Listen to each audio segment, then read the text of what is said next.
Income tax. Every estate potentially attracts income tax. Even if the deceased wasn't a taxpayer, tax may still need to be paid by the estate during the administration period.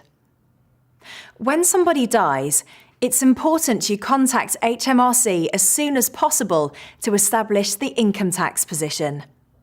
DIY Probate includes a letter to HMRC that would help you get in touch with the right department. The initial things you need to confirm are whether the deceased owed any income tax up to the date of death or was due a refund, if they had any outstanding self-assessment tax returns that need to be completed. If the deceased employed an accountant, then it's a good idea to get in touch with them first. The chances are most of the deceased's income would have been taxed at source.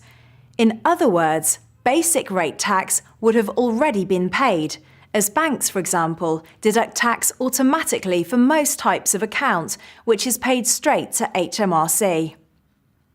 If the deceased was a non-taxpayer, their estate may be due a tax refund for this tax paid.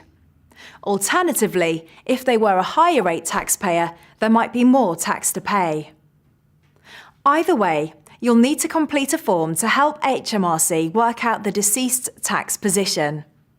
DIY Probate includes a letter template you can send to asset holders asking for the information you'll need to do this. Visit our Knowledge Centre for more information on income tax. Important points. If the deceased was late submitting tax returns before they died, HMRC may impose a late filing penalty. If the deceased hadn't submitted returns for a number of years, this could be significant. It's worth trying to negotiate with HMRC on this, as they may be prepared to waive penalties if there are special circumstances.